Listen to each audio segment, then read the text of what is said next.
حضرت عمر فاروق رضی اللہ تعالیٰ عنہ مدینے کی گلی سے گزر رہے ہیں، امیر المومنین ہے،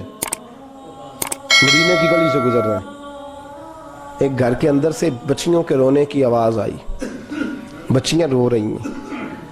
اور بچی اپنی ماں سے کیا کہتی ہے؟ کہتی ہے اماں ابو بکر تو اب انتقال کر گئے، حضرت عمر کا پہلے دن ہے خلافت کا، اب ہمارا کیا بنے گا؟ ابو بکر تو وصال کر گئے۔ حضرت عمر فاروق رضی اللہ تعالیٰ عنہ نے رونے کی آواز سنی، دروازے پہ دستک دی، کہا بیٹو کیا بات ہے؟ تو بچیاں کہنے لگیں عمر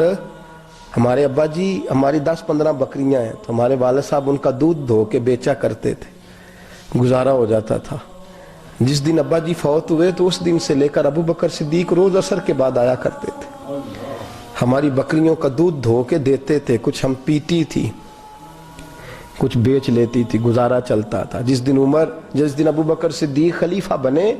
تو ہم نے جا کے کہا ابو بکر اب کون دودھ دھوئے گا؟ تو سیدنا صدیق اکبر رضی اللہ تعالیٰ عنہ نے فرمایا بیٹے پہلے تو میں مرضی سے خدمت کرتا تھا، اب تو مصطفیٰ کی امت کی نوکری میری ڈیوٹی بن گئی ہے، تو میں آؤں گا۔ بچیاں رو رہی ہیں، حضرت عمر کو بتاتی ہیں، کہتی ہیں ابو بکر چلے گئے ہیں تو ہم پریشان ہیں، یتیم ہیں، لاوارث ہیں، بھائی کوئی نہیں، کون آئے گا، کون دیکھ بھال کرے گا؟ حضرت عمر فاروق گھٹنوں کے بل زمین پہ بیٹھ گئے، ان چھوٹی چھوٹی بچیوں کو سینے سے لگایا، فرمانے لگے میں ابو بکر کا کیا کروں، میرے لیے رستے بڑے مشکل کر گیا ہے، میں اس کے کس بادشاہ وقت ہو کے وہ غریبوں کے گھروں میں آ کے ان کی بکریوں کا دودھ بھی دوتا تھا، امیر المومنین ہو کے یہ رنگ بھی تھا، پر میں بیٹیوں فکر نہ کرنا، جب تک عمر زندہ رہے گا، عمر آتا رہے گا، یہ نوکری کرتا رہے گا۔ کچھ دن بیتے تو حضرت عمر فاروق کو یاد آیا مدینے میں ایک بوڑھی اماں بھی رہتی ہے جس کا کوئی گھر کا کام کرنے والا نہیں، اور جس بی بی کا کوئی بال بچہ نہیں اور آنکھوں سے بھی وہ نابینی ہے۔ حضرت ابو بکر صدیق رات کے سناٹے میں جایا کرتے تھے، اس کے گھر میں جھاڑو دیتے تھے، یہ بادشاہ ہے، اس کی فقیری کا رنگ دیکھو،